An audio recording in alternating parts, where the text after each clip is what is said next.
Selamat petang saudara, Mahkamah Kehormatan Dewan (MKD) DPR memutuskan 3 anggota DPR yaitu Ahmad Sahroni, Nafa Urbach, dan Eko Patrio melanggar kode etik.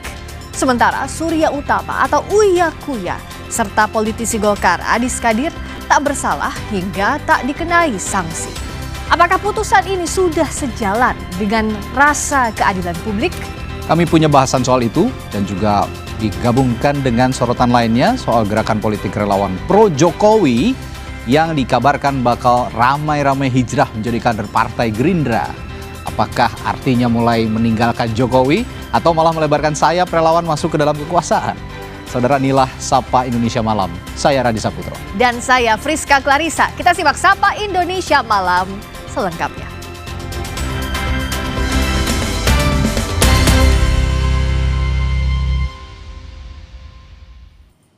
Informasi pertama, 2 jenazah mahasiswa UIN Wali Songo yang hanyut diterjang air bah Sungai Jolinggo, Kendal ditemukan tim SAR. Dari total 6 korban, 1 korban masih dalam pencarian. Tim SAR gabungan kembali menemukan 2 korban mahasiswa KKN UIN Wali Songo yang hanyut diterjang air bah saat bermain di aliran Sungai Jolinggo, Kendal. Kedua korban adalah Bima Pranawira asal Gresik dan Muhammad Jibril Asyarofi asal Kabupaten Jepara. Saat ini tinggal 1 korban yang belum ditemukan atas nama Nabila Yulian Desi Pramesti, asal Bojonegoro, Jawa Timur. Kapolres Kendal AKBP Henry Susanto Sianipar yang sejak pagi menemui keluarga korban di kantor BPBD Kendal mengungkapkan pencarian difokuskan pada penyisiran dari titik kejadian hingga Bendung Juwero, Kendal. Untuk memperluas jangkauan tim juga menggunakan drone untuk memantau dari udara.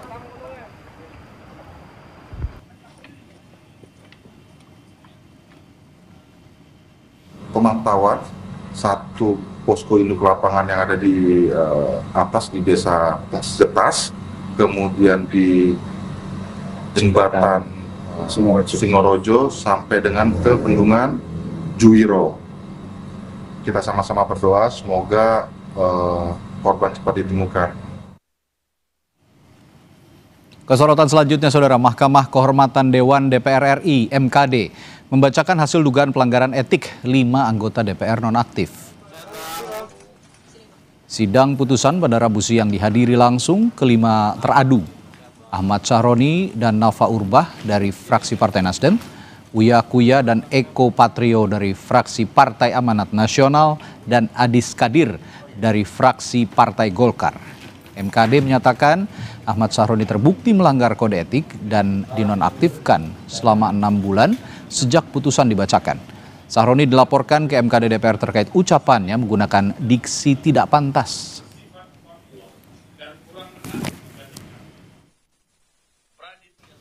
Menyatakan teradu 5 Dr. Ahmad Sahroni SE MIKOM terbukti telah melanggar kode etik DPR RI. 12. Menghukum teradu 5 Dr. Ahmad Sahroni SE MIKOM nonaktif selama 6 bulan berlaku sejak tanggal putusan ini dibacakan yang dihitung sejak penonaktifan yang bersangkutan sebagaimana keputusan DPP Partai Nasional Demokrat. Selama masa penonaktifan tidak mendapatkan hak keuangan. Dari 5 teradu yang jalani sidang MKD hari ini, 3 anggota DPR nonaktif dinyatakan melanggar kode etik. Selain Ahmad Sahroni, Nafa Urbach dan Eko Hendro Purnomo alias Eko Patrio juga dinyatakan melanggar kode etik DPR. Nafa disanksi nonaktif 3 bulan, sementara Eko disanksi nonaktif selama 4 bulan. Sementara 2 teradu lainnya, Adis Kadir dan Surya Utama atau Uya Kuya, dinyatakan tidak melanggar kode etik.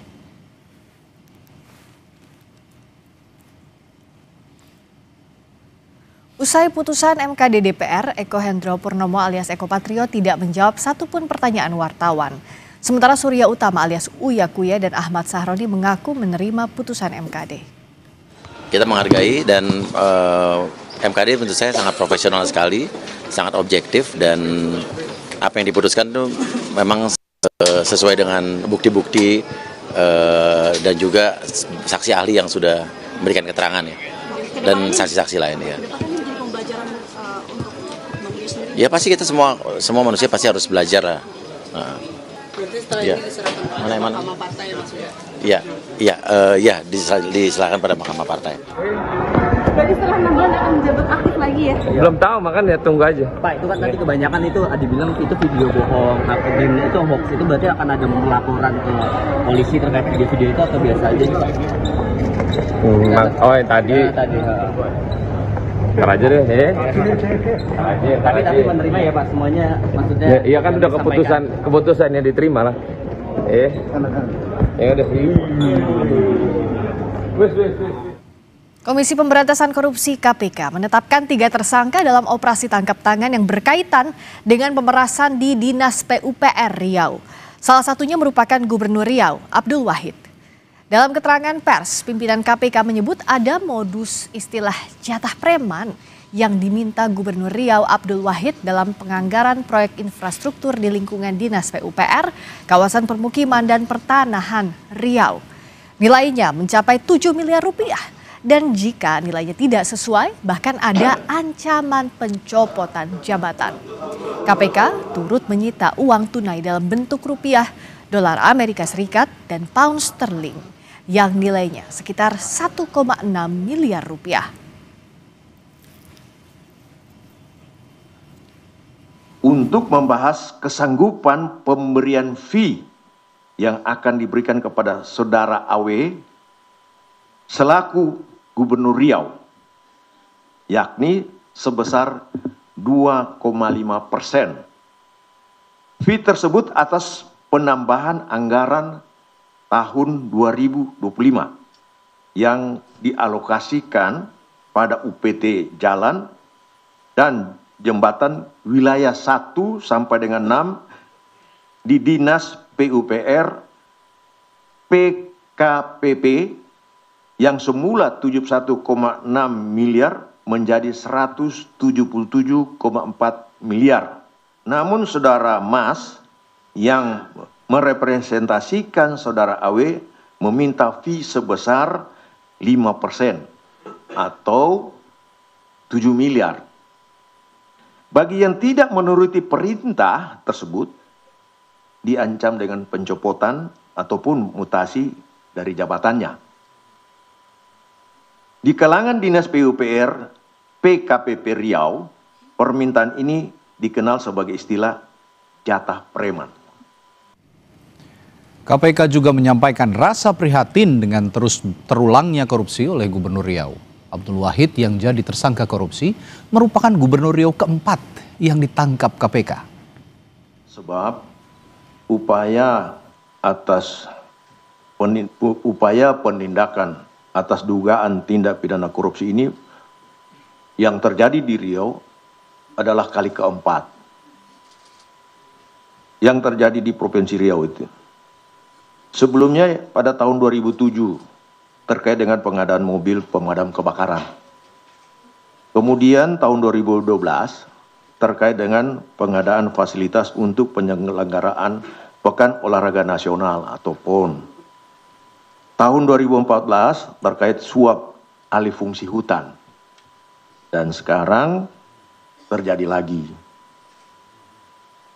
Praktik ini menunjukkan terjadinya dugaan tindak pidana korupsi yang masih terjadi dengan berbagai modus yang beragam, sehingga perlu upaya mitigasi dan pencegahan korupsi ke depannya dengan lebih serius.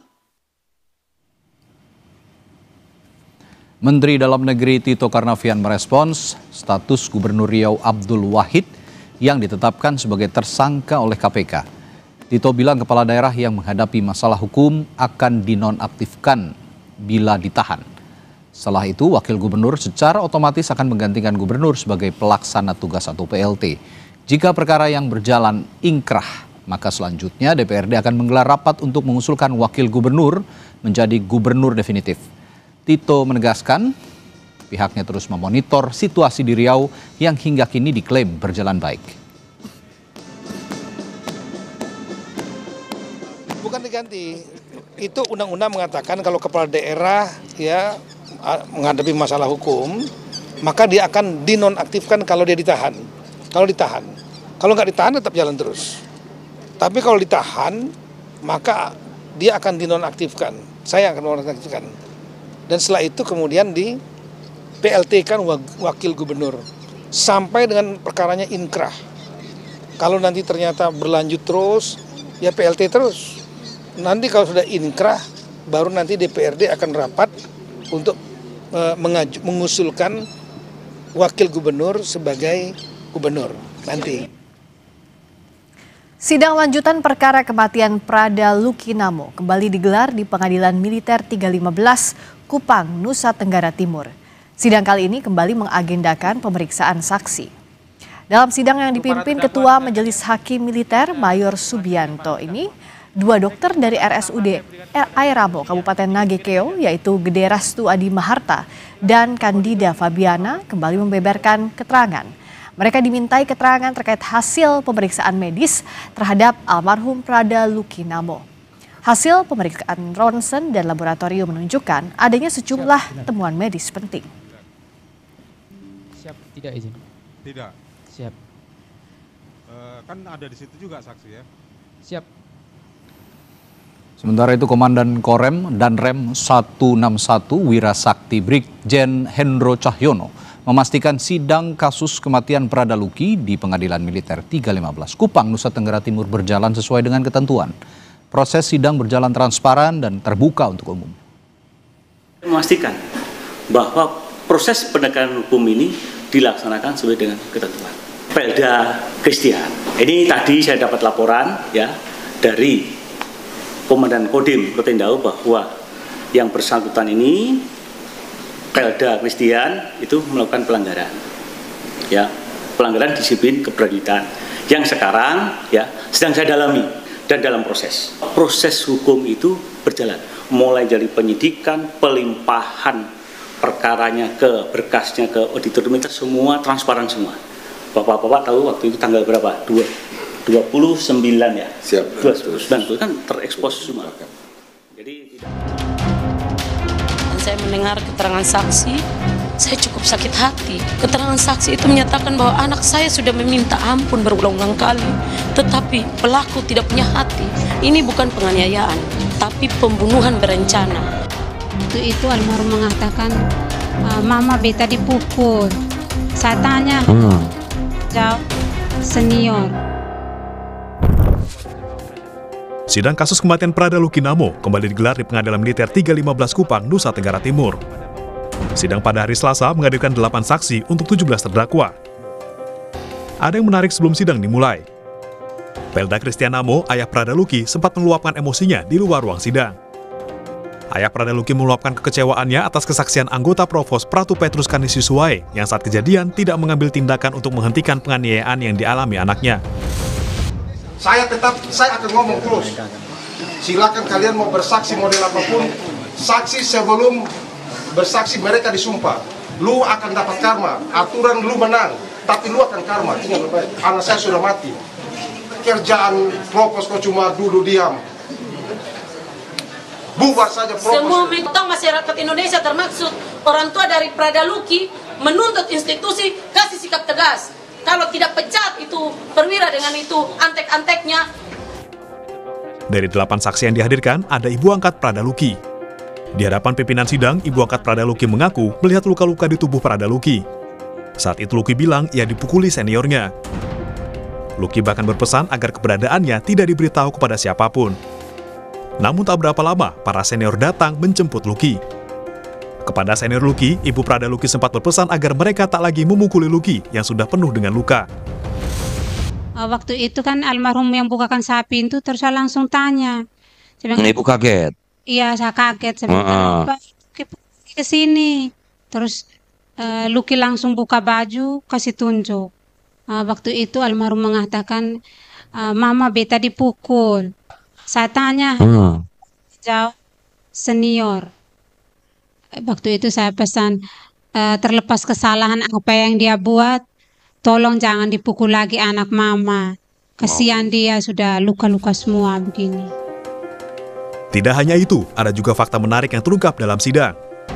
Dua dokter RSUD Airamo Nagekeo NTT, yakni Kandida Bibiana Uga dan Gede Restu Ade Maharta, dicecar pertanyaan oleh auditor militer.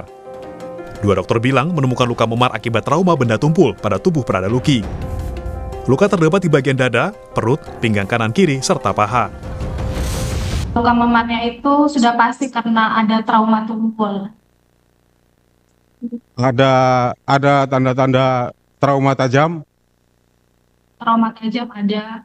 Ada. Yes. Trauma tajam sama tumpul ya? Ya. Badannya pasien itu, luka-luka yang saksi lihat tadi itu luka lama atau luka baru?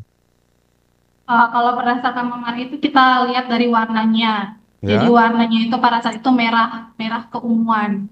Kalau sesuai teori itu warna seperti itu bisa terjadi di jam 1 jam sampai 2 hari itu bisa warnanya menetap. Kami medis untuk penyebab kematian tidak bisa kami tentukan hanya dengan penyebab pasti kematian tidak bisa kami tentukan hanya dengan pemeriksaan baik analisa fisik penunjang tadi.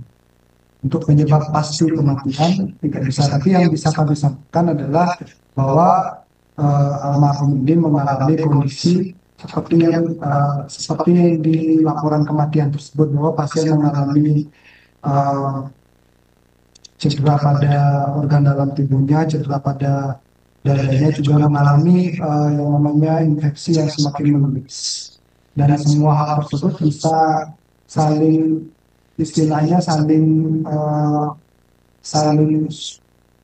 tumpang tindih dan juga saling membantu samanya yang menyebabkan kondisi almarhum yang semakin menurun. Soal penyebab kematian, saksi dokter Gede bilang setelah 2 hari dirawat, Prada Luki dipindah ke ICU karena kondisinya memburuk, hingga akhirnya meninggal pada 6 Agustus 2025. Saksi lihat ada luka-lukanya itu?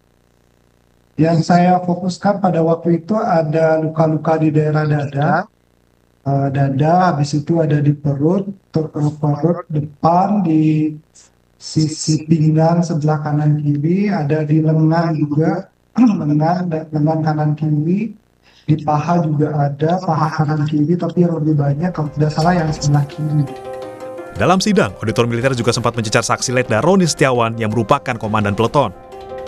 Auditor mencecar mengapa sebagai komandan peleton tidak menanyakan apa yang dialami pada Prada Luki yang merupakan anak buahnya. Saksi nggak tanya? Siap tanya. Apa yang saksi tanyakan? Kenapa ini?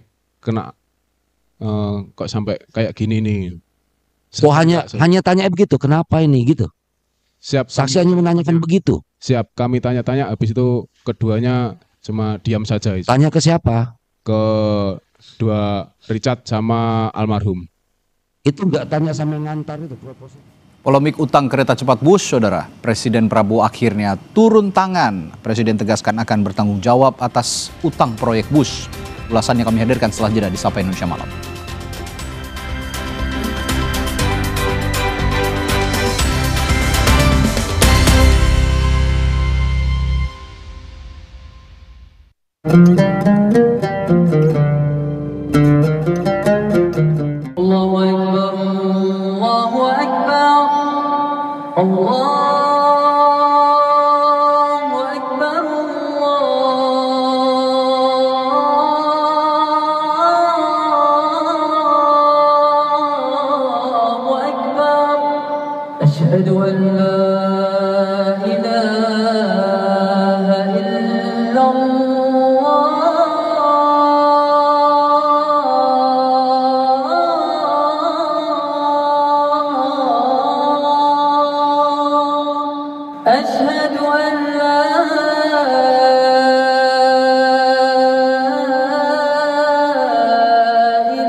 أشهد أن محمدا رسول الله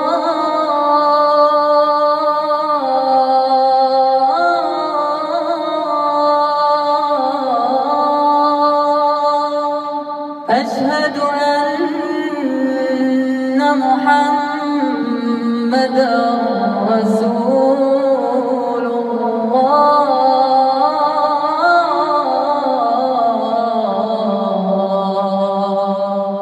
حي على الصلاة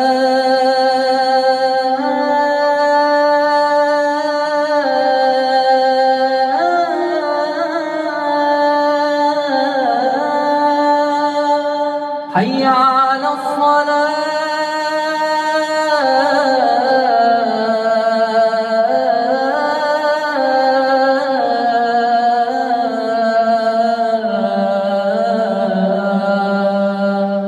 حي على الفلاح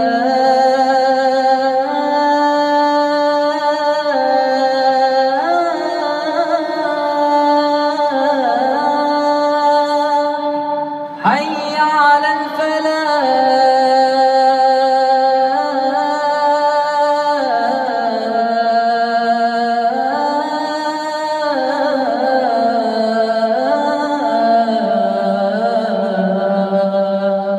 الله أكبر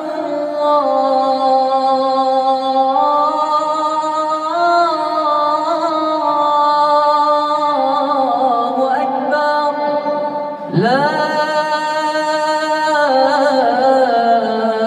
إله إلا الله.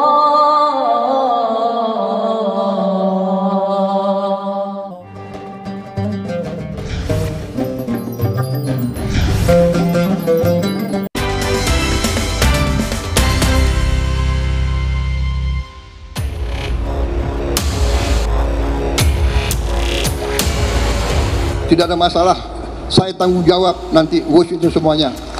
Dari mana uang itu? Uang itu dari uang rakyat, uang itu dari pajak, uang itu dari kekayaan negara. Jangan dihitung untung rugi enggak. Hitung manfaat enggak untuk rakyat.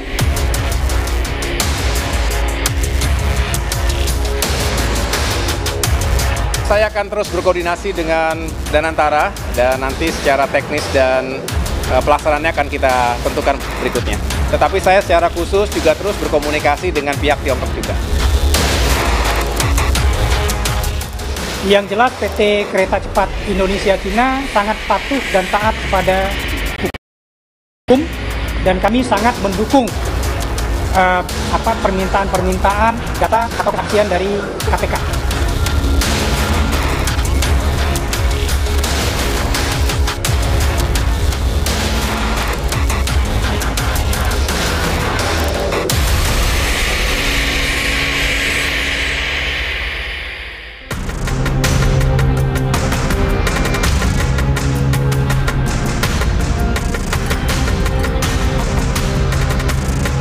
Presiden Prabowo akhirnya turun tangan setelah polemik utang wush menjadi pembicaraan hangat belakangan ini. Ia menegaskan akan bertanggung jawab atas utang proyek kereta cepat wush. Masyarakat diminta untuk tidak perlu cemas terhadap masalah pembiayaan proyek tersebut. Prabowo meyakini Indonesia memiliki kemampuan fiskal untuk membayar utang wush. Ia pun menambahkan, proyek wush jangan dilihat hanya dari untung dan rugi, karena transportasi publik dibangun dengan prinsip kewajiban pelayanan publik. Nggak usah khawatir apa itu ribut-ribut wush. Saya sudah pelajari masalahnya. Tidak ada masalah, saya tanggung jawab nanti wush itu semuanya. Dari mana uang itu? Uang itu dari uang rakyat, uang itu dari pajak, uang itu dari kekayaan negara. Makanya kita harus mencegah semua kebocoran. Jangan dipolitisasi. Wush itu semua public transport di seluruh dunia itu jangan dihitung untung rugi enggak. Hitung manfaat enggak untuk rakyat. Senin lalu, Presiden memanggil Menteri Koordinator Infrastruktur dan Pembangunan Agus Harimurti Yudhoyono dan ex-Menteri Perhubungan era Jokowi Ignatius Jonan. Pertemuan itu dilakukan untuk membahas restrukturisasi utang wush. Menko AHY meminta publik untuk bersabar karena proses negosiasi restrukturisasi utang wush masih berjalan dan pemerintah telah menyiapkan sejumlah skenario. Pemerintah, APBN juga pasti akan menjadi bagian. Tetapi untuk seperti secara spesifiknya nanti akan kami sampaikan pada kesempatan yang lain. Yang jelas kita tadi berbicara infrastruktur seperti halnya di banyak negara, infrastruktur transportasi termasuk kereta itu juga tentunya negara hadir di situ. Mengambil bagian dari tanggung jawab untuk melakukan restrukturisasi keuangan kereta cepat Jakarta-Bandung. Kami tidak ingin mengumbar dulu karena namanya juga masih negosiasi. Sementara ada sejumlah opsi, ya. Bagaimana operasional dan kepentingan untuk kita bisa fokus pada profit ini dipisahkan dari bagaimana mengelola infrastrukturnya. Kereta cepat Jakarta-Bandung Wush telah menuai polemik sejak lama. Bahkan sejak perencanaannya, polemik terus bergulir hingga kini, termasuk terkait dugaan penggelembungan biaya, pembayaran utang, dan pembiayaan operasional. Komisi Pemberantasan Korupsi juga tengah mengusut dugaan penggelembungan dana atau markup proyek kereta cepat Wush. KPK menyebut telah mengumpulkan data dan keterangan perkara dugaan korupsi infrastruktur ini sejak awal tahun 2025. Masih di tahap penyelidikan, informasi detail terkait dengan progres atau perkembangan perkaranya belum bisa kami sampaikan secara rinci.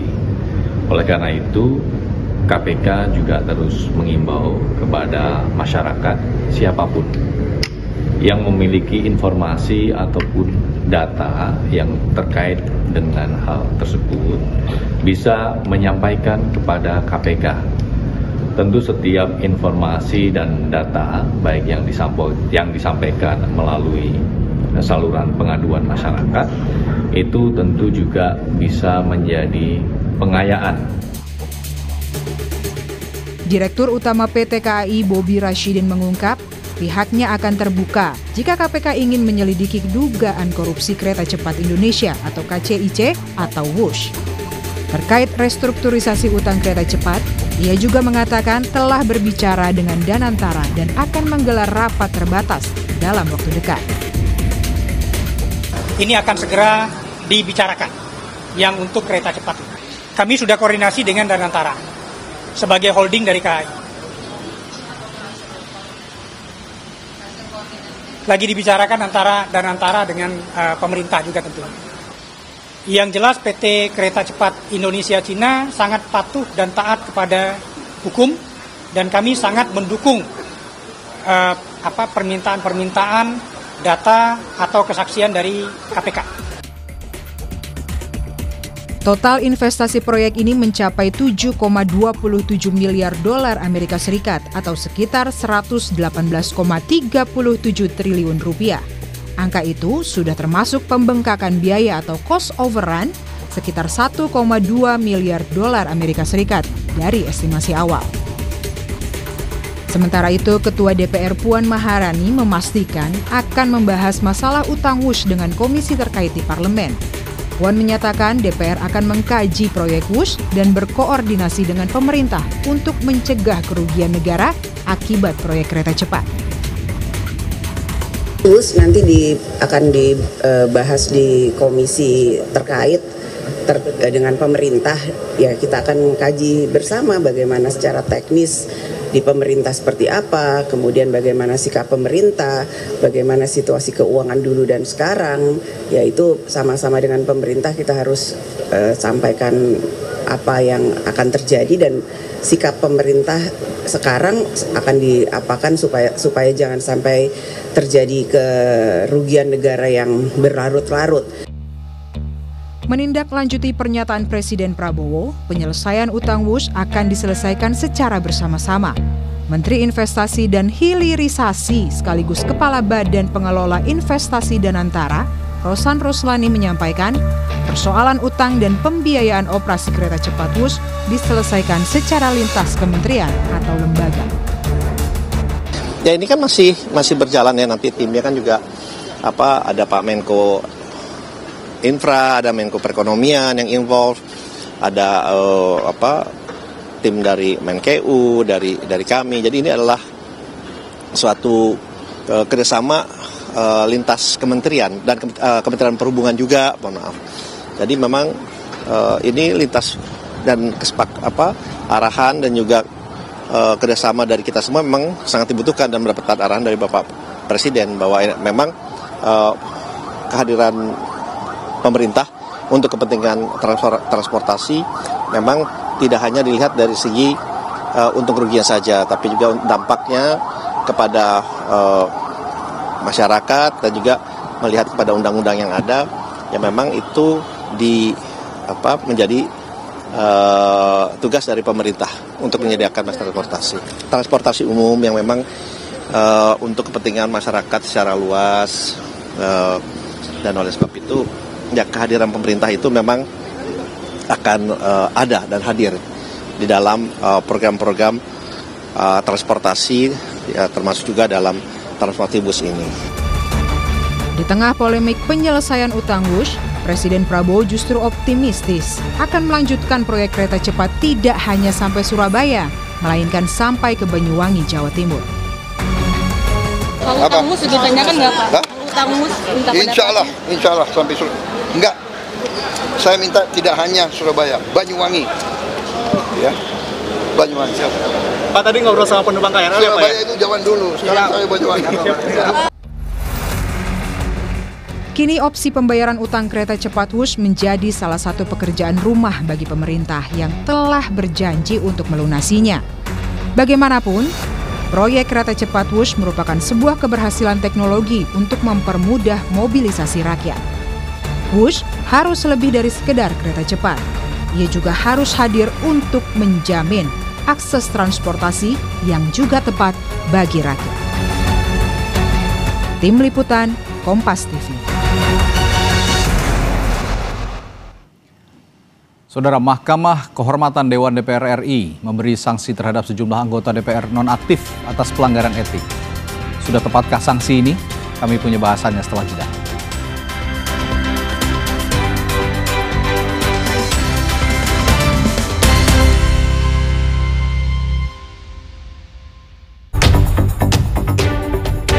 Kelompok relawan Jokowi Projo mengalihkan dukungan pada Presiden Prabowo.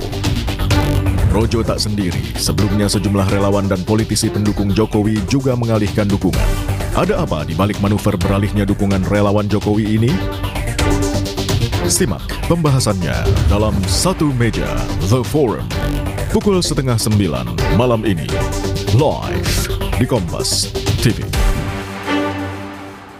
Tiap orang punya semangatnya masing-masing untuk memberikan yang terbaik. Terima kasih untuk kamu yang tidak bercerita, tapi selalu semangat 100%.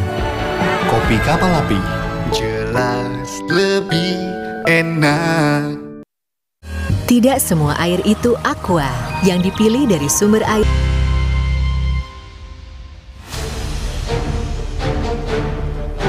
Mahkamah Kehormatan Dewan DPR RI (MKD) menjatuhkan sanksi kepada sejumlah anggota DPR nonaktif. Para teradu dianggap mengeluarkan pernyataan atau sikap yang memicu kemarahan publik akhir Agustus lalu. Salah satunya adalah Ahmad Sahroni dari fraksi Nasdem. Ia dilaporkan ke MKD DPR terkait ucapannya menggunakan diksi tidak pantas. MKD menyatakan Ahmad Sahroni terbukti melanggar kode etik dan dinonaktifkan selama 6 bulan sejak putusan dibacakan. Menyatakan teradu 5 Dr. Ahmad Sahroni SE MIKOM terbukti telah melanggar kode etik DPR RI. 12. Menghukum teradu 5 Dr. Ahmad Sahroni SE MIKOM nonaktif selama 6 bulan berlaku sejak tanggal putusan ini dibacakan yang dihitung sejak penonaktifan yang bersangkutan sebagaimana keputusan DPP Partai Nasional Demokrat. Selama masa penonaktifan tidak mendapatkan hak keuangan. Tak cuma Ahmad Sahroni, Nafa Urbah dan Eko Hendro Purnomo atau Eko Patrio juga dinyatakan melanggar kode etik DPR.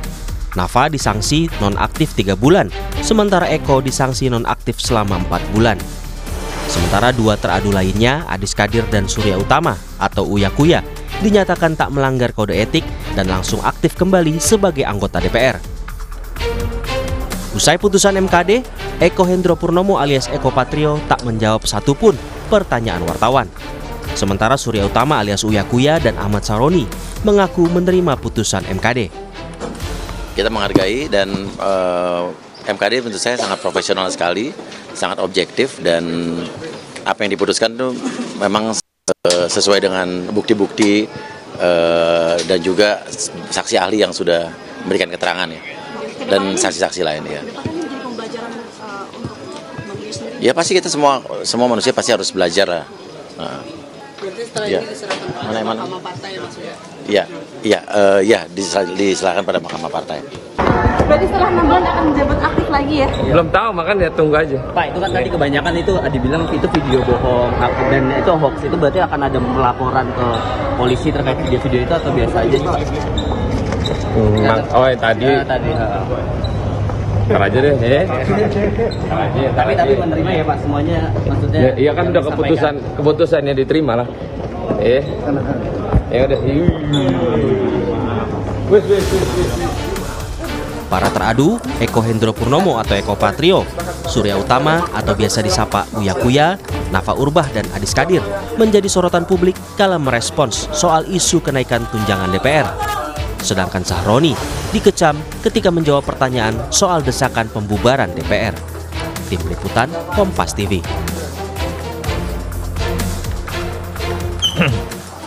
Jadi apakah putusan MKD DPR tadi siang itu sudah tepat dan apa efek sanksi terhadap anggota DPR nonaktif ini? Kita akan bahas bersama Effendi Hoiri, anggota DPR RI periode 99 hingga 2013 dan Direktur Eksekutif Parameter Politik Indonesia Adi Prayitno yang sudah ada di studio. Selamat malam, Bung Adi. Malam, Mas. Gus Coy, selamat malam. Selamat malam, Mas. Ini suaranya jauh banget ya, jadi saya nggak. Nanti kami perbaiki. Saya ke Bung Adi Prayitno dulu kalau gitu, nanti sambil perbaiki oleh tim kami. Bung Adi, putusan sanksinya nonaktif, tapi ada juga bahkan yang dinyatakan tidak melanggar etik. Padahal ekspektasi publik ya, kalau kita ikuti peristiwa Agustus lalu sampai sekarang itu kan tuntutannya sangat deras untuk mereka dinonaktifkan, diberhentikan maksudnya. Iya. Gimana nih, Pak? Ya, saya kira ada dua hal. Pertama, kalau kita mendengarkan bagaimana statement-statement publik secara umum ketika muncul kegaduhan ini, maka memang ada harapannya supaya anggota dewan yang dinilai tidak etis ini dan dilaporkan ke MKD itu memang diberhentikan secara permanen. Ya. Tapi hari ini kita mendengarkan secara seksama betapa MKD DPR RI telah memutuskan di antara 5 orang itu yang dinyatakan melanggar kode etik 3 orang.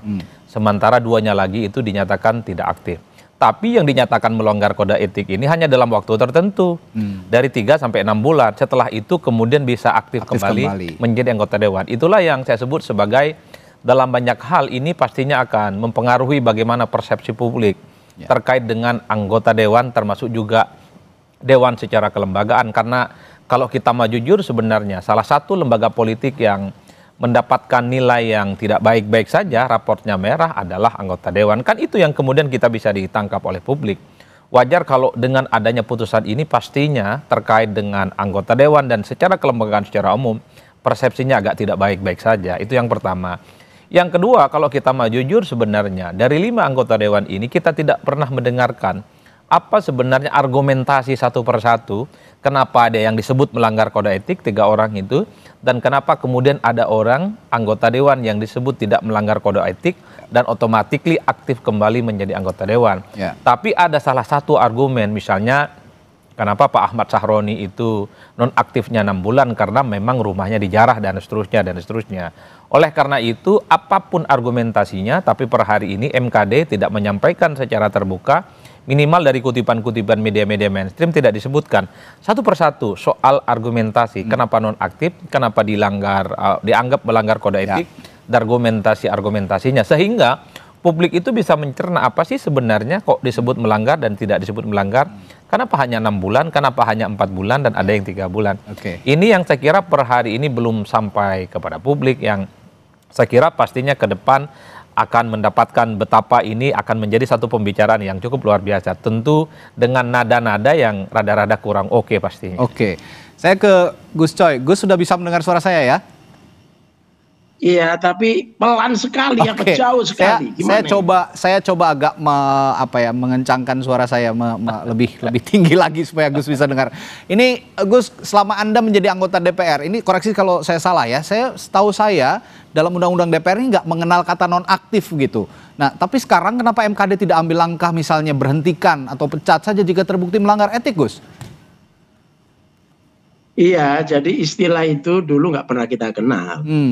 Cuma kan saya sudah lama nggak di sana, jadi nggak tahu, mungkin ada perubahan undang-undang atau perubahan di MKD-nya, ada istilah nonaktif ya. Sehingga ketika itu muncul kita memang juga kaget. Ada istilah nonaktif, kemudian tiba 6 bulan atau berapa gitu kan, itu dulu nggak pernah kita kenal. Oke, ya. Nah kalau sekarang putusannya seperti yang kita saksikan bersama, ya gimana nasib DPR ke depannya menurut Anda, Dos? Jika memang tidak memberikan sanksi yang memberikan efek jera lah terhadap anggota-anggota DPR yang kerap kali melakukan pelanggaran etik ini, Gus? Ya, jadi komentar saya gini secara umum. Ya. Ketika Mas Sahroni melakukan sesuatu yang kurang dikehendaki oleh publik atau menyinggung perasaan publik dengan kata-katanya, partai dalam konteks ini adalah Partai Nasdem membuat kebijakan yang merespon reaksi publik. Saya kira itu kita beri apresiasi, meskipun istilah nonaktif itu istilah baru ya, artinya nomenklatur baru. Tapi yang kita hormati, kita hargai adalah sikap partai memberikan hukuman kepada anggotanya yang menampilkan perilaku yang tidak sesuai dengan atau yang kontra dengan publik ya. Yang kedua, kemudian setelah itu proses MKD, kemudian MKD melakukan sidang dan seterusnya, kemudian membuat keputusan seperti ini. Apakah itu ada istilah nonaktif apa tidak, itu hak MKD, kita nggak bisa ikut campur di situ ya. Nah, di satu ini juga kita kasih apresiasi karena dia membuat keputusan dan memberi hukuman juga. Kemudian dari aspek Mas Sahroni juga tidak menolak, dia menerima hukuman itu. Ini saya kira semua kita beri apresiasi. Tapi ke depan saya kira DPR itu kan wakil rakyat. Apapun ceritanya, keinginan rakyat, aspirasi rakyat, mulut kita itu harus senantiasa terkait dengan kepentingan rakyat. Apa yang kita suarakan atas dasar pikiran kita, atas dasar hati kita, dan atas dasar kepentingan mayoritas rakyat, itulah yang harus muncul dari statement kita. Nah, itu yang kita harapkan ke depan. Ini Bung Adi, ini kan MKD, Mahkamah Kehormatan Dewan, ini agak unik ya dibandingkan dengan peradilan-peradilan umum misalnya pidana dan segala macam. Ini kan bukan peradilan umum memang. Ibaratnya ini pengadilan politik internal di DPR lah ya. Tapi yang jadi soal adalah yaitu tadi Bung Adi sudah mengungkap alasan-alasan mereka memberikan sanksi-sanksi itu tidak diungkap. Tapi yang saya tanyakan, mereka akhirnya kalau dari luar Anda melihatnya punya preferensi tertentu nggak sih sama orang-orang yang tadi diadili lah, dalam tanda kutip diadili di MKD tadi? Ya pastinya ada preferensi, karena kalau kita mengikuti sepanjang persidangan yang dilakukan oleh MKD, kan sudah menghadirkan saksi-saksi yang dinilai qualified, dianggap ahli dan mengetahui persis bagaimana persoalan terkait dengan Dewan Etik. Tapi bagi saya secara prinsip, terlepas dari apapun ada mekanisme di MKD DPR RI, keputusannya sudah bisa dibaca oleh publik, ada yang disebut melanggar kode etik dan tidak melanggar kode etik. Ya kalau mau jujur ini kan tidak sesuai dengan aspirasi publik yang Agustus lalu melakukan protes dan demonstrasi yang berharap bahwa ketika ada oknum-oknum anggota dewan yang dinilai melukai perasaan rakyat dan seterusnya, ya tentu bukan hanya soal nonaktif dong, tapi ini misalnya ada sanksi yang jauh lebih tegas dan memberikan efek jera. Semoga ini tidak terulang kepada anggota dewan yang lain. Tapi bagi saya ini sudah menjadi selesai ya, nasi sudah menjadi bubur. Yang jelas yang saya khawatirkan adalah persepsi publik terkait dengan Dewan secara kelembagaan itu semakin tidak oke di masa-masa yang akan datang. Karena kalau kita membaca survei-survei politik kan di antara salah satu lembaga politik yang nilainya minor selain partai politik adalah DPR RI. Nah itu yang pertama. Nah yang kedua bagi saya secara prinsip lesson learn-nya adalah soal semoga nggak terulang ini Mas Radi. Semoga tidak ada lagi anggota dewan yang memiliki statement, perilaku, dan pernyataan-pernyataannya yang melukai perasaan rakyat.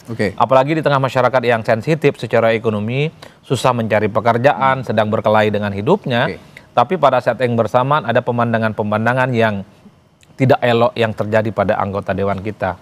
Bukankah anggota dewan itu adalah mereka yang cukup paham betul bagaimana situasi yang dihadapi oleh masyarakat saat ini? Karena kalau kita mendengarkan anggota dewan pasti bicaranya saya ini anggota dewan atas nama rakyat, dikit-dikit anggota rakyat, dikit-dikit atas nama rakyat dan seterusnya. Tapi dalam praksisnya kita juga tahu betapa anggota dewan itu adalah sosok yang paling susah untuk mendengarkan aspirasi-aspirasi yang berkembang. Kan itu yang sebenarnya kita inginkan ke depan. Tunjukkan dengan kinerja, bukan hanya dengan kata-kata yang justru menyayat dan melukai perasaan rakyat. Ngomong-ngomong atas nama rakyat, mereka ini kan punya konstituen. Mereka ini punya rakyat yang kata mereka diatasnamakan oleh mereka ini yang harus juga dipertanggungjawabkan dengan sikap-sikap mereka di DPR. Nah kalau bilang ngomong-ngomong atas nama rakyat itu saya mau bertanya ke Bung Adi, kalau di konstituen kira-kira mereka benar-benar bisa diterima, bisa menerima, konstituen mereka bisa menerima nggak atas keputusan yang sudah diberikan MKD? Nanti saya akan tanyakan hal itu setelah jeda di Sapa Indonesia Malam, tetaplah bersama kami.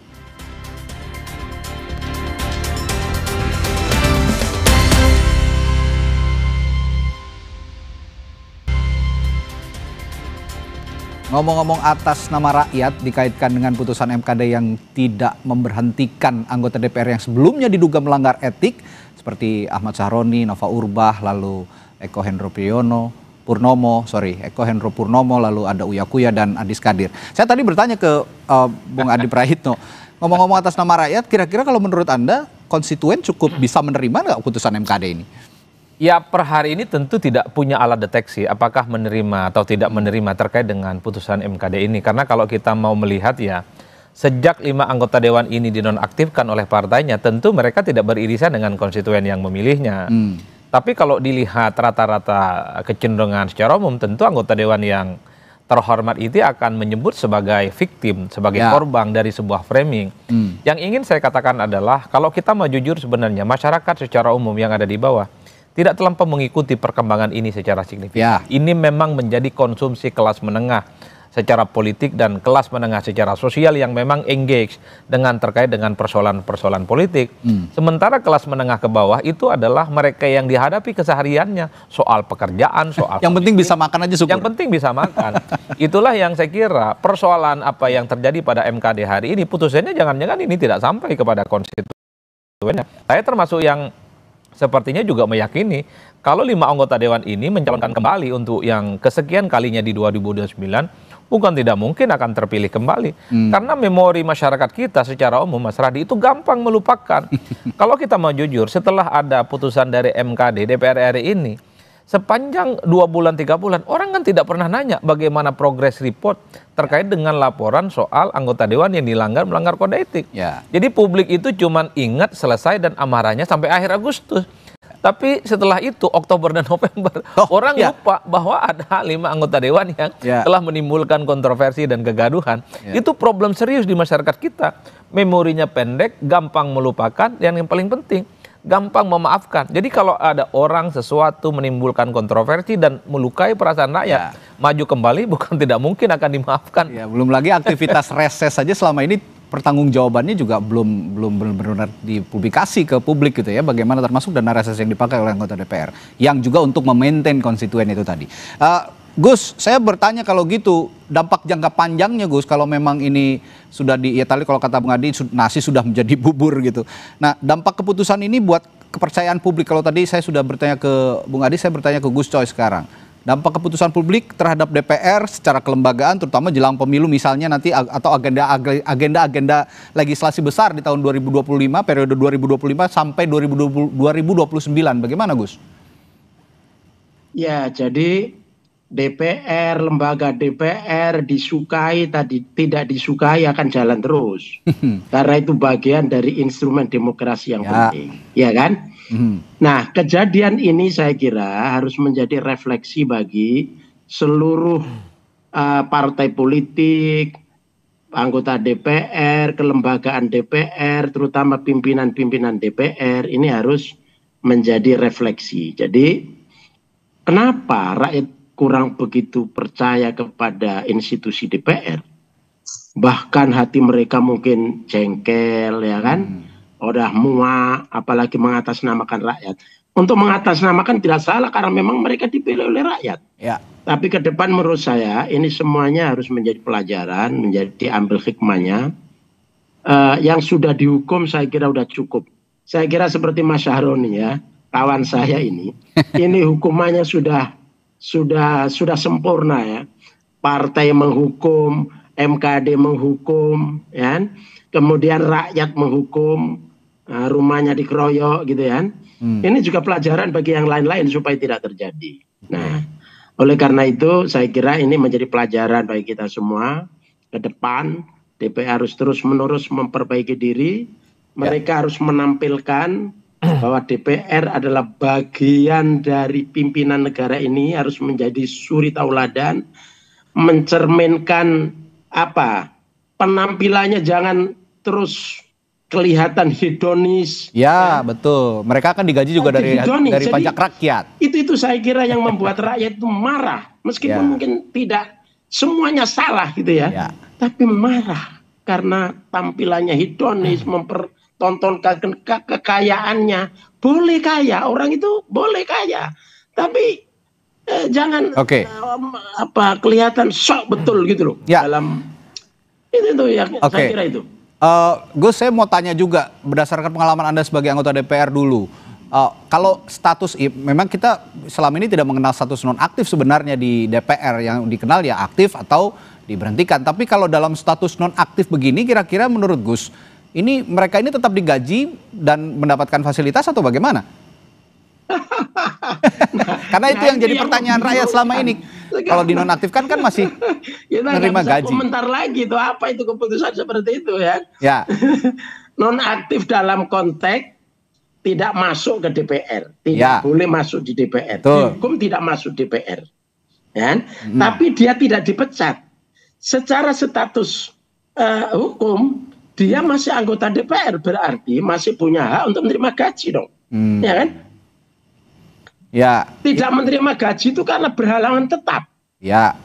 Betul nggak? Berhalangan tetap. Kalau dia tidak masuk berbulan-bulan, berminggu-minggu seperti banyak sekali selama ini, gitu kan? Itu tetap menerima gaji kan?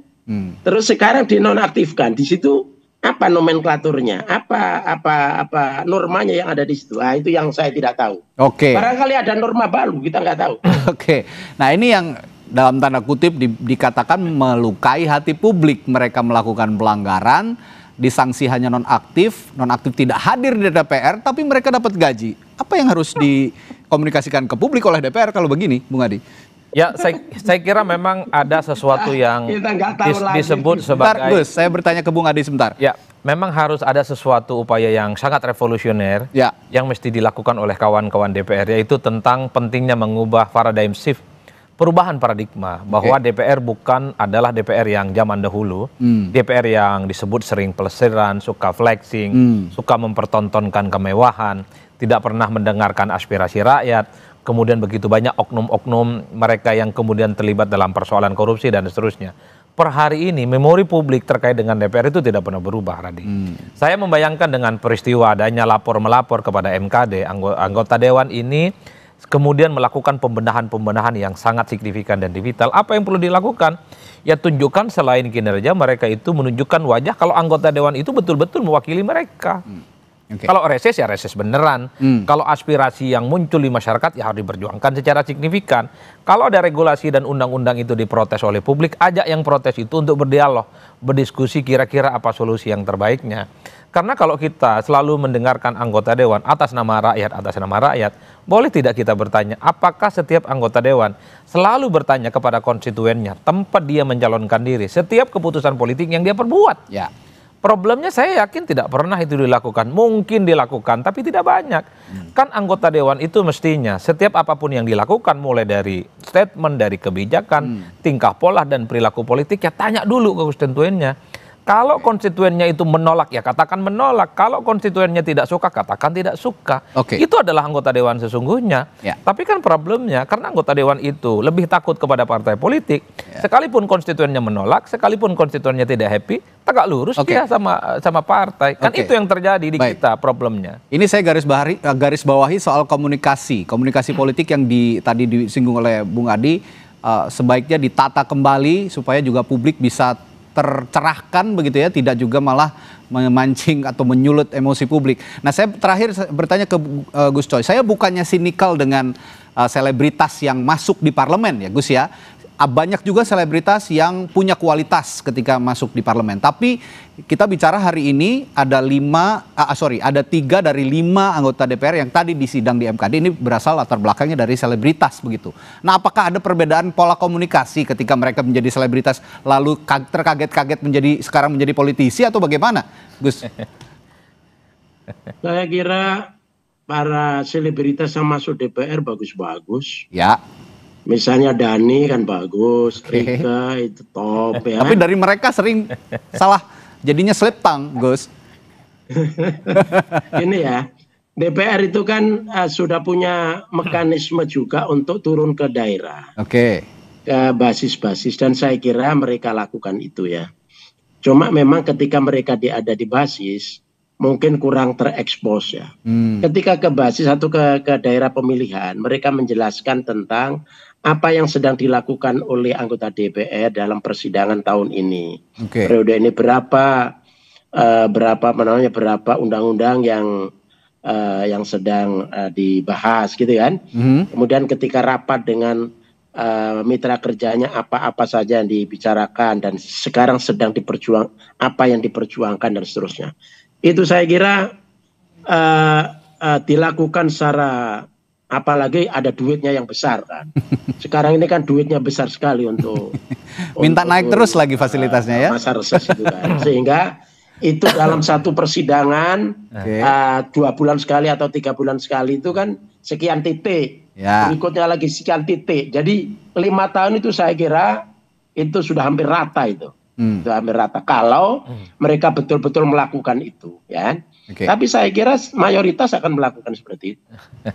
Nah, hanya saja yang terkait dengan isu-isu aktual. Nah, di sini kadang-kadang DPR itu mungkin tidak semua memahami soal, kemudian mereka menyampaikan respon itu entah karena kualitas, entah karena apa, kemudian kontra dengan yang dikehendaki oleh rakyat itu.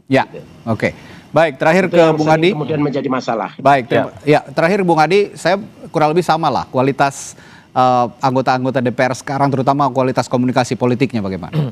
Ya, saya kira setiap anggota dewan pasti paham bahwa posisi dirinya sebagai pejabat publik pasti menjadi sorotan.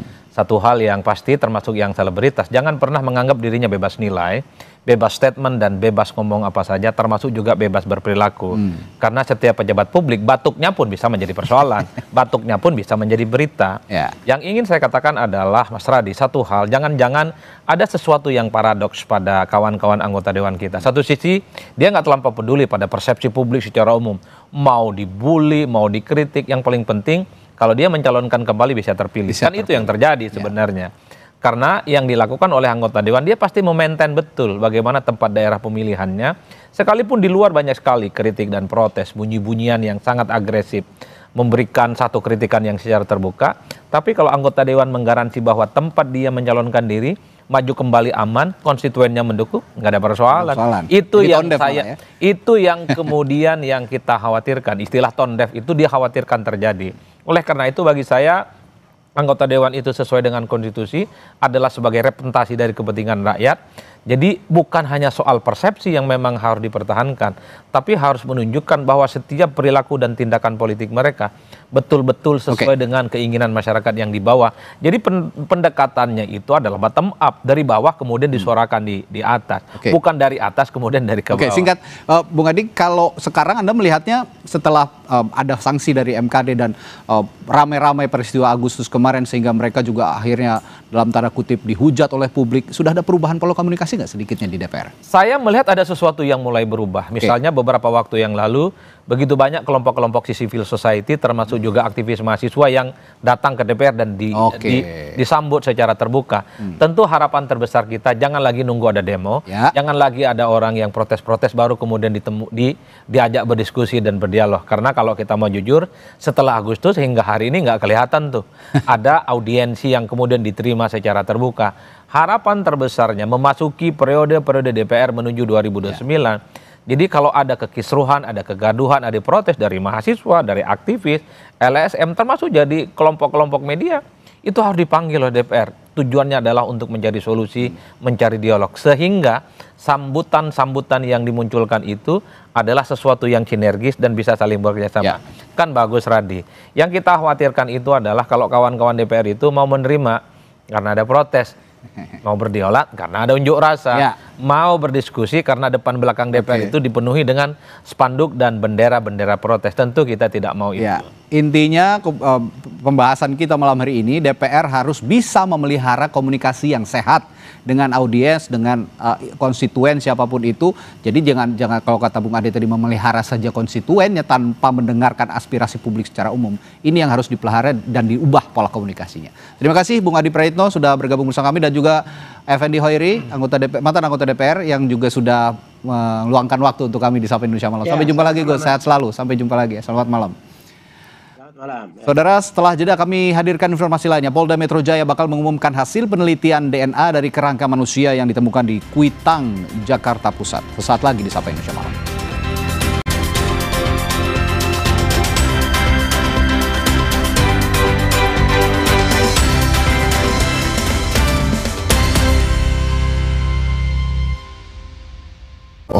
Kembali di Sapa Indonesia Malam, Saudara. Polda Metro Jaya bakal mengumumkan hasil penelitian DNA dari kerangka manusia yang ditemukan di Kuitang, Jakarta Pusat. Dari pengumuman bakal diketahui apakah kerangka manusia tersebut terkait dengan aktivis yang dilaporkan hilang pada peristiwa kerusuhan akhir Agustus lalu. Kabid Humas Polda Metro Jaya, Kombes Budi Hermanto menyebut pengumuman soal hasil tes DNA dua kerangka manusia bakal dilakukan Jumat mendatang. Ia menjelaskan sampel diambil keluarga yang melaporkan kehilangan anggotanya.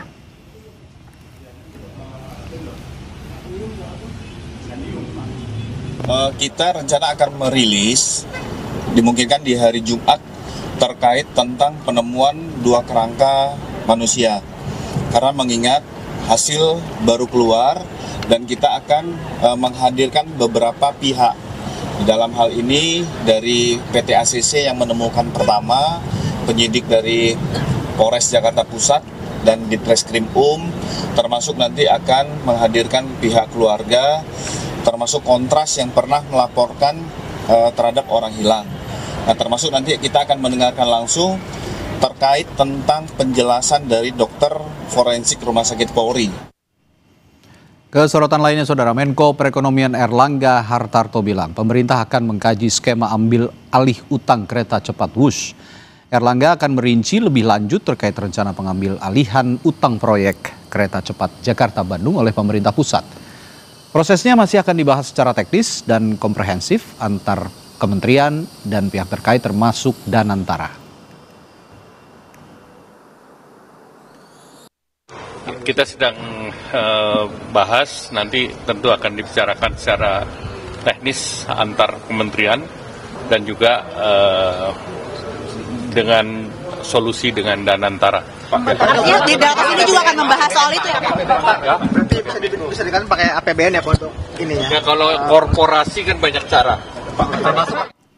Sementara itu, Wakil Presiden ke-10 dan ke-12 RI Yusuf Kala menyebut proyek kereta cepat Wush adalah hal positif bagi pembangunan infrastruktur. Meski demikian, perlu diperhatikan besaran biaya yang digelontorkan untuk kereta cepat Wush.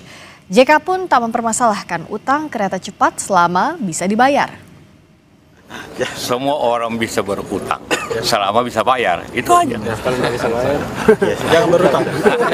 Semua siapa yang tidak ada, saya juga banyak utang, tetapi saya bayar. Itu proyek besar itu memang dengan utang. Tapi kan sudah ditanggung sama Pak Prabowo ini, Pak. Ya terserah lah beliau. Itu Pak Prabowo kita hargai bahwa bertanggung jawab. Itu penting untuk pemimpin. Semua itu, cuma orang harus begitu. Benar nggak biayanya sebesar itu saja masalahnya.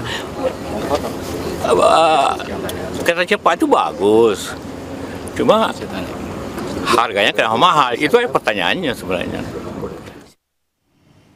Pemerintah daerah boleh mengajukan utang ke pemerintah pusat untuk membiayai program di daerah, saudara. Namun Menteri Dalam Negeri Tito Karnavian bilang pinjaman atau utang harus dibayar di akhir masa jabatan kepala daerah. Menurut Mendagri Tito Karnavian, pinjaman bisa dilakukan melalui PT Sarana Multi Infrastruktur yang merupakan badan usaha milik negara di bawah Kementerian Keuangan. Namun sebelum diberi pinjaman, PT SMI harus melihat kemampuan bayar dari Pemda setempat. Tito menegaskan pihaknya selalu menyarankan agar pinjaman dapat diselesaikan pembayarannya di akhir jabatan kepala daerah, sehingga tidak membebani kepala daerah selanjutnya. Jadi pinjam uang untuk jalan, jembatan, dan lain-lain. Itu boleh, tapi kita biasanya untuk meminjam itu nanti harus lihat dulu kemampuan bayarnya. Kalau dia terlalu banyak sekali hutang, kemudian dikasih, nanti beban dari APBD, isinya akan bayar hutang. Yang kedua, akan merepotkan para pejabat penggantinya nanti, menerima beban hutang. Makanya kalau nanti ada yang mau mengajukan, selalu lihat kemampuan membayarnya.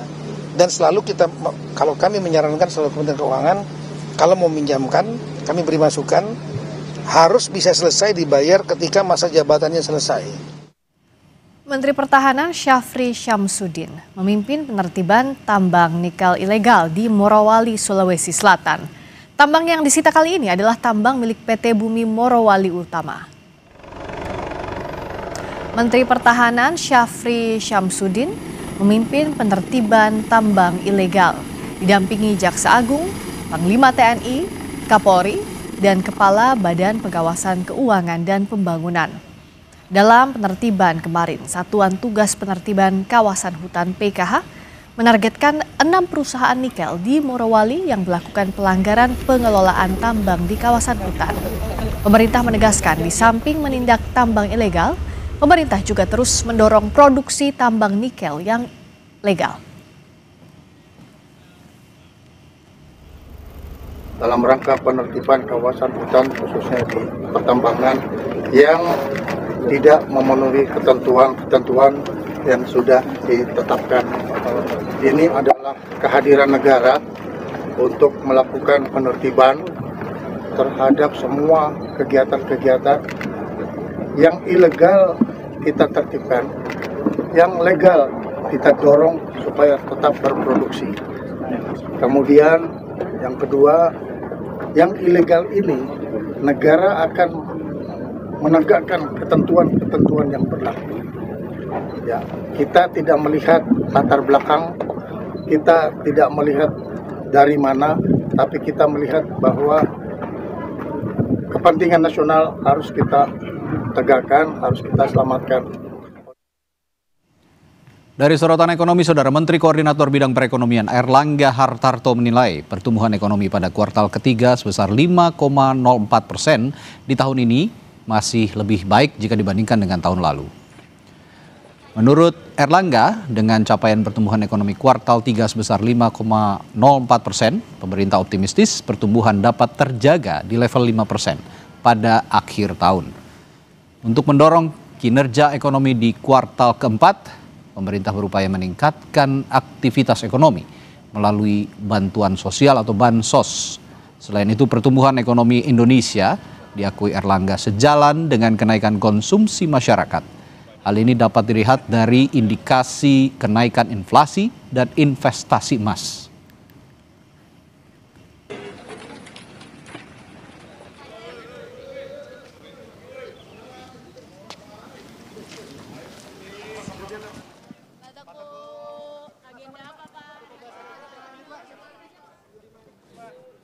Dengan angka yang 5,04 itu berarti kita bisa menjaga di level 5%. Pak, tapi kan itu melambat dibandingkan kuartal yang lalu ya Pak? Dibandingkan kuartal yang lalu kan juga jauh lebih baik. Berarti untuk mengejar di kuartal year on year ya.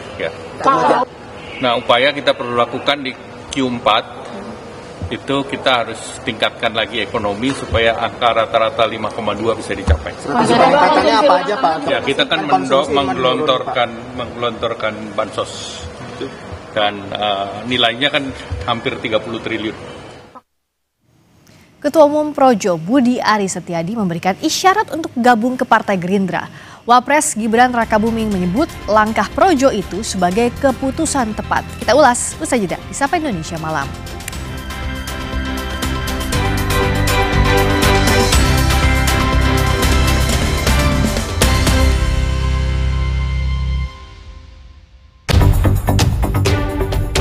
Kelompok relawan Jokowi Projo mengalihkan dukungan pada Presiden Prabowo. Projo tak sendiri, sebelumnya sejumlah relawan dan politisi pendukung Jokowi juga mengalihkan dukungan. Ada apa di balik manuver beralihnya dukungan relawan Jokowi ini? Simak pembahasannya dalam Satu Meja The Forum, pukul 8:30 malam ini, live di Kompas TV. Baru Happily popok celana dewasa 3-in-1, cocok untuk omalincah kayak Ega. Happily ekstra serat, nampung hingga 1200 ml, gak gembung, ekstra kering, ekstra tipis. Ada ekstrak teh hijau, pakai dari pagi, nyaman kebelet. Pakai Happily say, praktis. Nongki kesandang-kesindang sampai malam, nggak bocor. Nggak kelihatan kan say, Eka pakai popok. Oma opa nggak usah worry lagi, pakai Happily. Happily, semua jadi easy. Wingscare, kita memasuki adu penalti. Di saat penting, kita perlu yang terbaik. Aqua, 100% murni, alirkan kebaikan alami, dukung 100% performa. Aqua, 100% murni, pilihan timnas Indonesia. Asik promo asik kemasan 2000, kecap sedap kedelai hitam spesial pilihanku. Promo asik beli 3 gratis 1, masakan sedap selalu. Asik promo asik kemasan 2000, kecap sedap kedelai hitam spesial pilihanku. Makan sedap makin mantap cuma 2000, beli 3 gratis 1. Kecap sedap kedelai hitam spesial kemasan 2000, beli 3 gratis 1 dari Wingswood. Eredivisie Big Match. Tuan rumah AZ Alkmaar tidak ingin membuang peluang untuk melengsarkan PSV di posisi kedua melalui striker andalan mereka Troy Parrott. Datang dengan kepercayaan diri tinggi, PSV Eindhoven siap menggebrak tuan rumah melalui Ismail Saiban yang makin menggila di lini serang. Eredivisie AZ Alkmaar versus PSV Eindhoven, Minggu 9 November pukul 10:30 malam, live di Kompas TV. Asik promo asik kemasan 2000, kecap sedap kedelai hitam spesial pilihanku. Makan sedap makin mantap cuma 2000, beli 3 gratis 1. Kecap sedap kedelai hitam spesial, beli 3 gratis 1. Lawan panas ekstrim, lawan ketombe bandel dan bau. Pakai Zing Refreshing Cool, rambut double fresh. Gak khawatir ketombe dan bau 360 derajat. Feel the double freshness. Zing Refreshing Cool, ketombe bandel dan bau, no worries. Baru Happily popok celana dewasa 3-in-1, cocok untuk omalincah kayak Ega. Happily ekstra serat, nampung hingga 1200 ml, gak gembung, ekstra kering, ekstra tipis. Ada ekstrak teh hijau, pakai dari pagi, nyaman kebelet. Pakai Happily say, praktis. Nongki kesandang-kesindang sampai malam, nggak bocor. Nggak kelihatan kan say, Eka pakai popok. Oma opa nggak usah worry lagi, pakai Happily. Happily, semua jadi easy. Wingscare. Eredivisie Go Ahead Eagles menjaga momentum untuk mendapatkan hasil positif dengan striker mereka yang makin ganas di depan gawang Matis Surai. Namun rintangan berat yang harus mereka lewati adalah sang pemuncak klasemen Feyenoord sama top scorer Eredivisie Ayase Ueda. Ancaman serius bagi publik tuan rumah. Eredivisie Go Ahead Eagles versus Feyenoord, Senin 10 November pukul 1.45 dini hari, live di Kompas TV. Sesaat lagi Anda akan menyaksikan Kompas Update, didukung oleh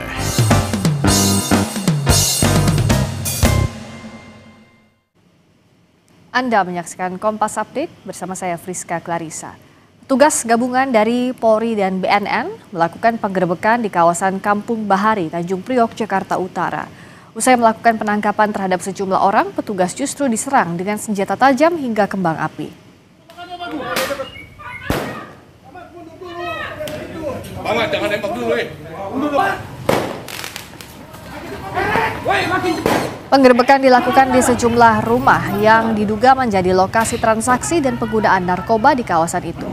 Dalam penggerebekan, tim gabungan mengamankan sejumlah orang dengan barang bukti narkoba jenis ganja dan sabu.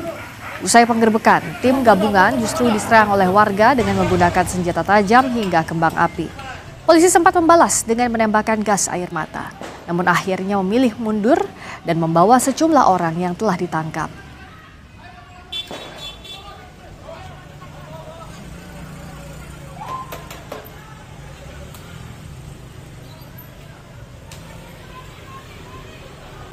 Demikian Kompas Update pukul 19 waktu Indonesia Barat. Kita bertemu lagi di Sapa Indonesia Malam sesaat lagi. Terima kasih Anda telah menyaksikan Kompas Update. Didukung oleh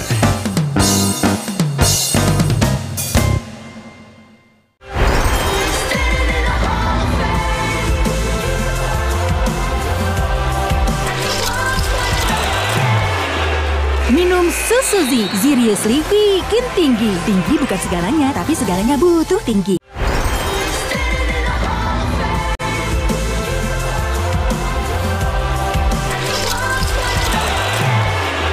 Minum susu Zi, seriously bikin tinggi. Tinggi bukan segalanya, tapi segalanya butuh tinggi.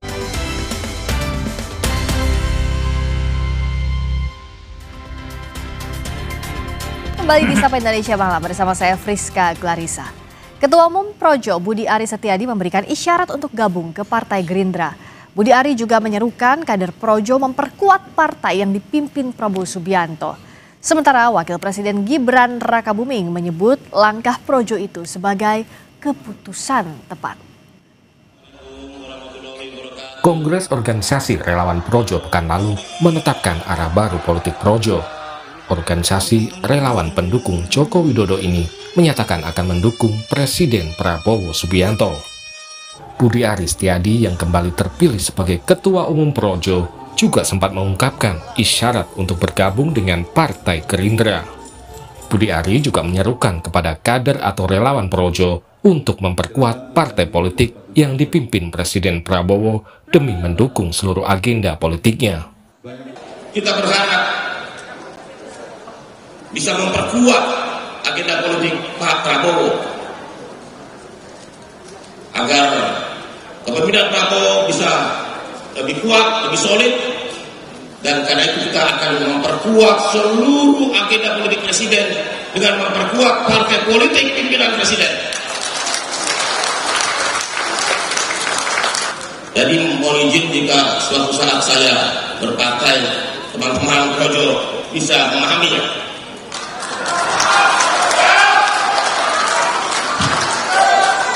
Nggak usah ditanya lagi partainya apa. Karena apa?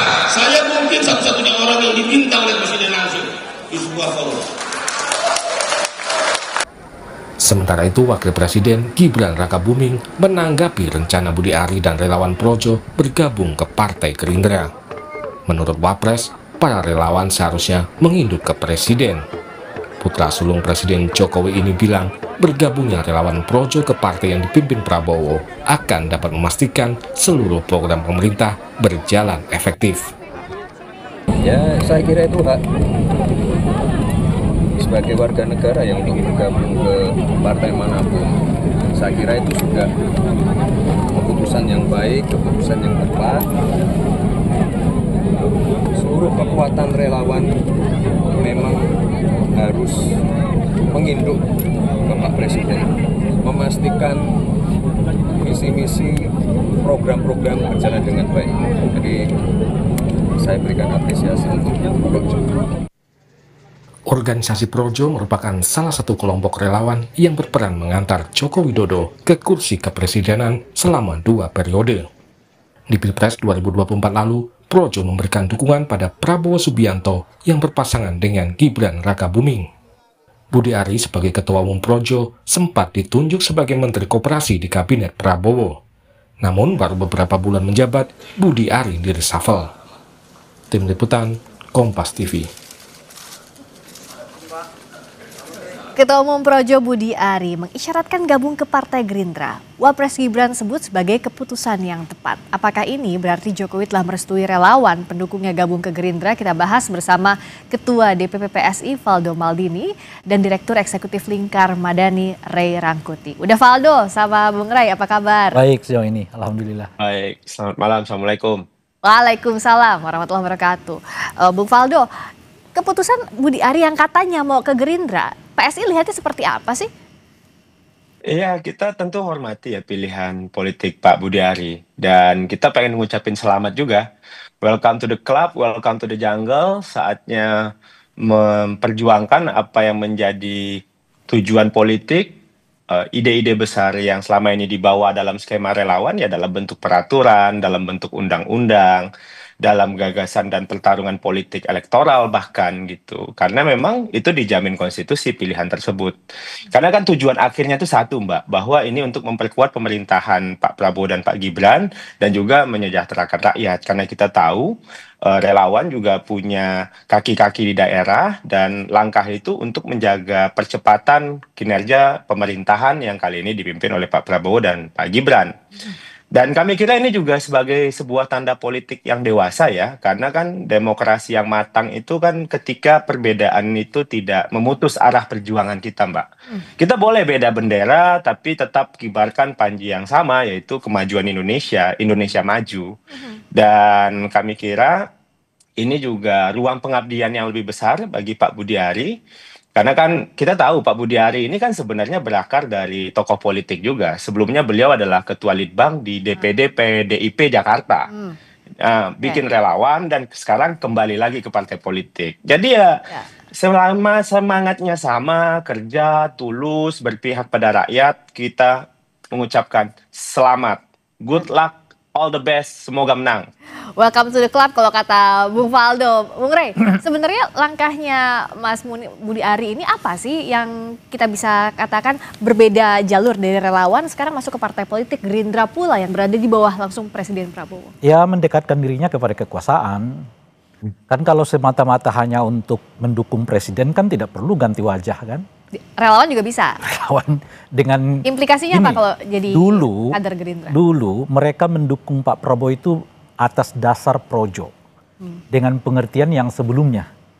Projo itu pro Jokowi, gambarnya siluetnya Pak Jokowi gitu ya. Lalu mereka juga mendukung Pak Prabowo itu karena Pak Jokowi mendukung Pak Prabowo. Ya. Lalu kenapa di tengah jalan mereka berubah? Berubahnya dalam artian? Pertama mereka katanya mau ganti logo. Kedua nama Projo itu bukan Pro Jokowi tapi nama lain diambil dari bahasa Sangsekerta. Lalu kalau kita baca lagi misalnya pernyataannya karena apa namanya itu ya keikutsertaan atau nggak tunduk kepada persona orang. Tapi ya pada macam-macam dan sebagainya.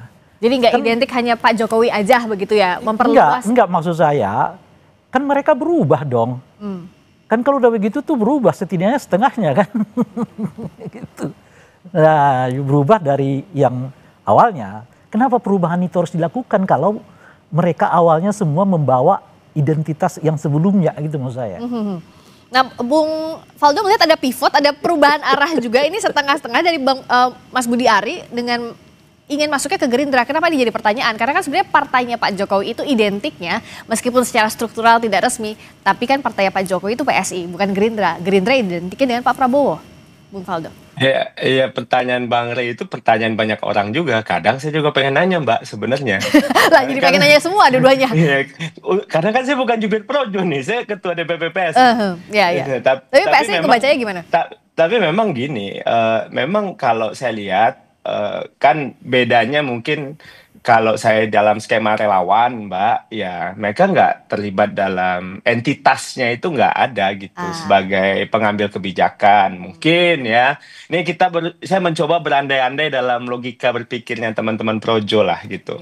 Nah terus juga misalnya pengen program itu karena relawan gitu, spirit volunteerismnya dalam kebijakan-kebijakan Republik tuh ada gitu, misalnya Mbak.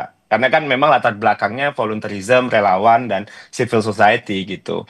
Walaupun memang ini juga pasti ada kritikan dan pertanyaan bagi banyak orang gitu. Apalagi hari ini Mbak, jejak digital itu kan luar biasa gitu. Semuanya bisa direcord apa yang kita omongin di masa-masa lalu. Nah, tapi kita kembali lagi sebagai sebuah langkah yang kami kira diambil. Tentunya kalau Pak Budiari ke Gerindra ya dinda-dindanya ke PSI juga nggak apa-apa gitu kan. Ya kan, itu kan juga pilihan. Karena kan saya tahu bahwa relawan itu bukan milik satu partai politik. Ya. Mereka juga gerakan rakyat, punya nilai, punya kerja nyata, dan PSI juga spiritnya juga ada. Spirit civil society, spirit volunteerism. Bang Rey lebih tahu lah, karena Bang Rey mungkin lebih awal di PSI, mencermati PSI dibanding saya yang sebelumnya dikirain di PSI. Ya, mencermati PSI lah. Karena kan saya juga termasuk orang yang juga pivot Mbak gitu. Dan memang tuduhan ABCD itu banyak. Nah sekarang tugasnya teman-teman Projo yang menjelaskan aja secara rasional, secara masuk akal, sehingga tuduhan itu bisa dijawab gitu. Kalaulah nggak bisa jawab tuduhannya, ya udah kerja aja, biar waktu yang menjawab. Kalau ditanya lagi sama netizen, ya tanya aja sama waktu, bilang gitu aja. Tapi kalau tanya ke Mas Wapres, Bung Rey, kata Mas Gibran, kata Wakil Presiden Gibran Rakabuming, ini keputusan yang tepat yang diambil. Ya mau gimana lagi? Itu normatif karena ya udahlah. Iya, Wapres mau ngomong apa lagi? Masa mau mengatakannya, yuk kok bubar, nggak dukung saya lagi atau apa kan? Enggak lah ya kan.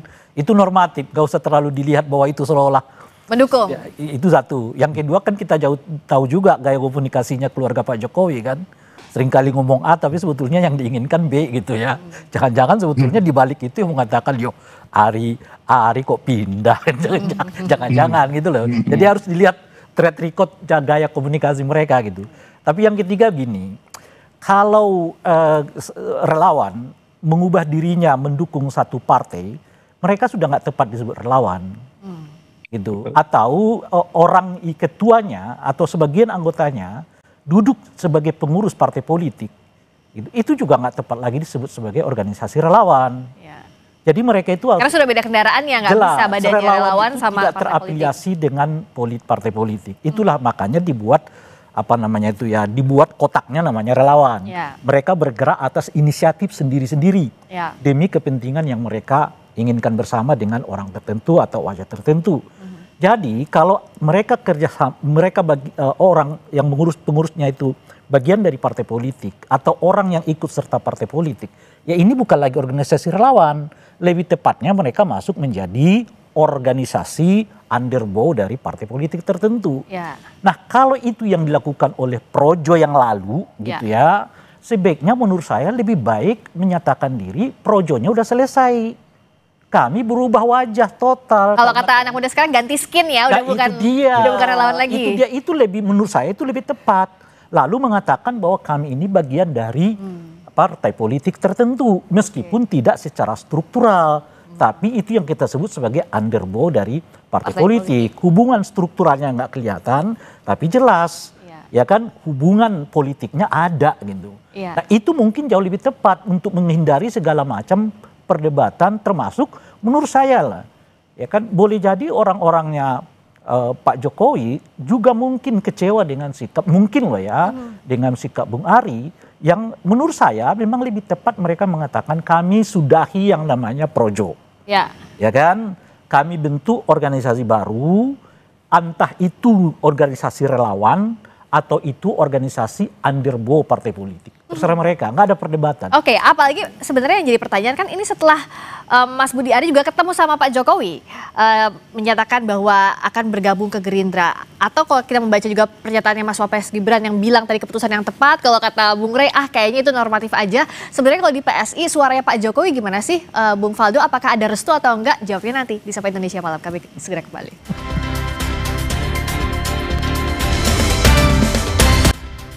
Ketua Umum Projo Budi Ari mengisyaratkan gabung ke Partai Gerindra. Wapres Gibran menyebut sebagai keputusan yang tepat. Apakah ini berarti Jokowi telah merestui relawan pendukungnya gabung ke Gerindra? Kita masih membahasnya bersama Ketua DPP PSI, Valdo Maldini, dan juga Direktur Eksekutif Lingkar Madani, Ray Rangkuti. Bung Valdo, emangnya Pak Jokowi merestui itu kalau Pak Budi Ari, Mas Budi Ari mau pindah ke Gerindra, mau masuk Gerindra? Mau ya, baru mau. Ya sebenarnya kan Pak Jokowi, Gerindra, Projo, Mas Wapres, semua kan dukung Pak Prabowo, Mbak.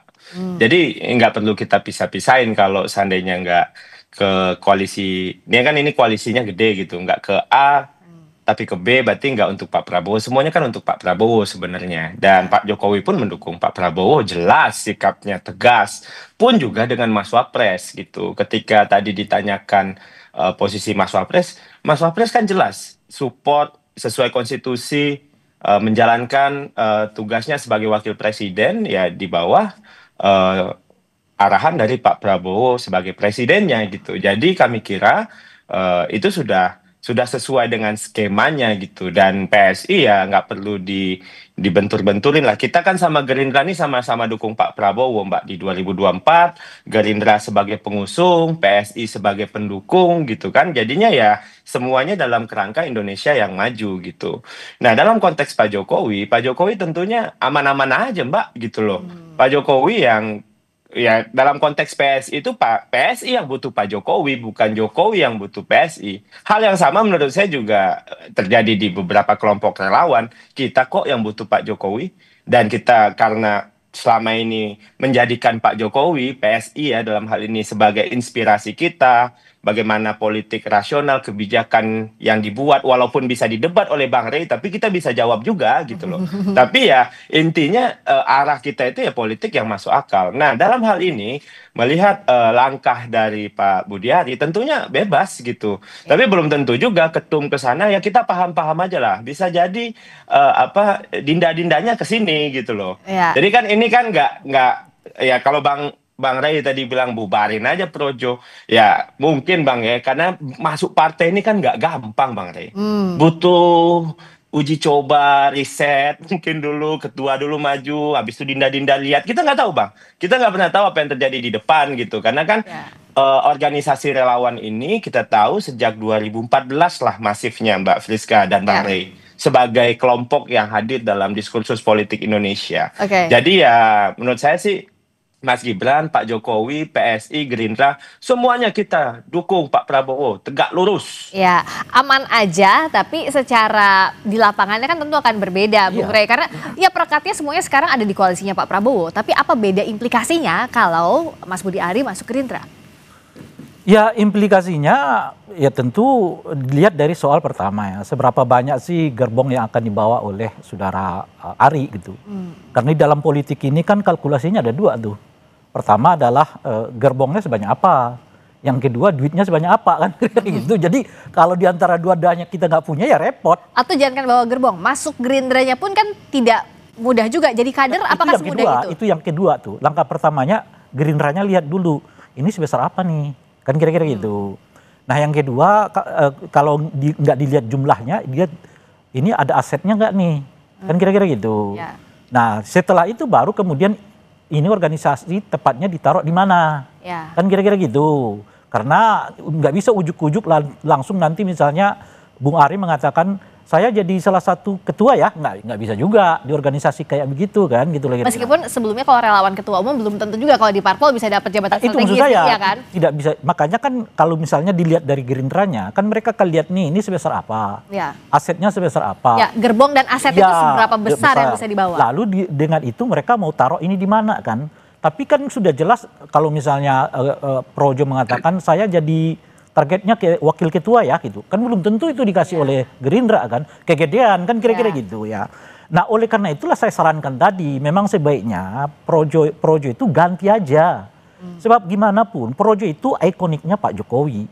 Jadi kalau misalnya mereka taruhlah misalnya ya menempelkan organisasi ini kepada Pak Prabowo. Dengan fokus mereka adalah membesarkan Pak Prabowo, yang ke bawah itu tetap namanya Pak Jokowi. Karena Projo itu sejak awal Pro Jokowi. Betapapun mereka maknanya dengan makna yang lain, ikonnya tetap Pak Jokowi. Nah itulah saya mengatakan lebih baik diganti saja, buat ikon baru. yang khususnya kepada Pak Prabowo. Nah, saya menawarkan namanya jadi Probo.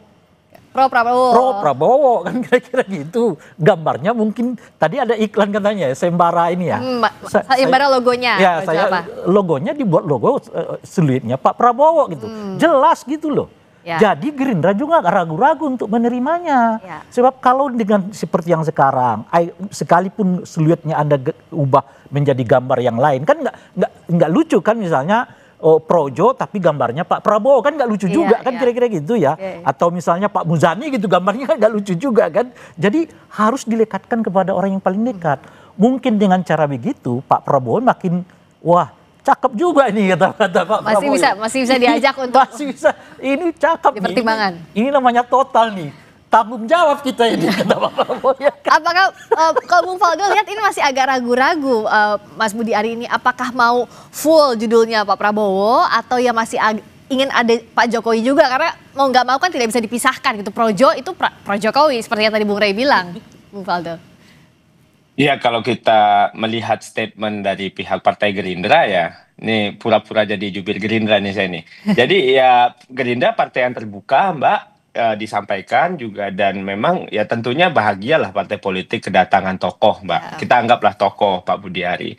Tapi memang di satu sisi dalam konteks yang disampaikan Bang Rey, tentu ya partai politik juga punya perhitungan sendiri. Ya ibarat kalau mau akuisisi bisnis dihitung juga valuasinya Mbak. Ini valuasinya ada feasibility studies dulu, due diligence dulu lah gitu. Ini bener kan asetnya sesuai yang dicatat atau sama yang diklaim nih gitu kan. Karena kan nggak boleh.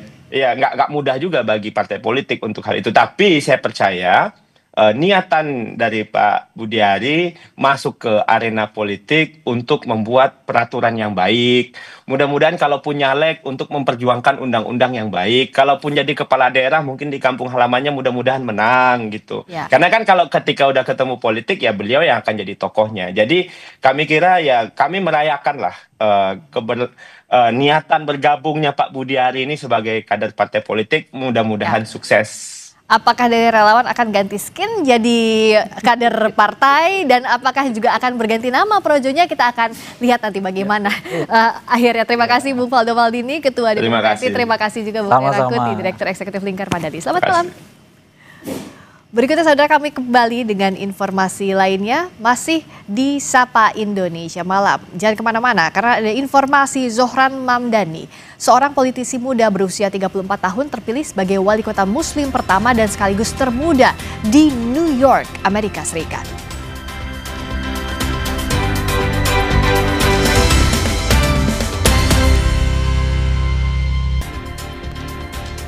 Saudara, Zohran Mamdani, seorang politisi muda berusia 34 tahun terpilih sebagai wali kota muslim pertama dan sekaligus termuda di New York.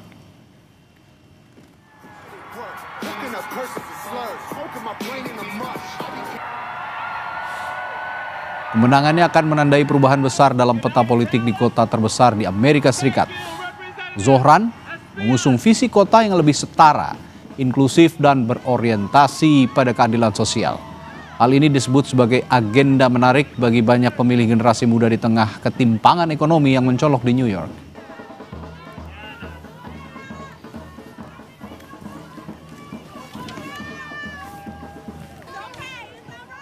Terima kasih Anda telah menyaksikan Sapa Indonesia Malam kali ini. Saya Friska Clarissa. Dan saya Radi Saputro, berterima kasih atas 2 jam kebersamaan Anda. Sampai jumpa lagi.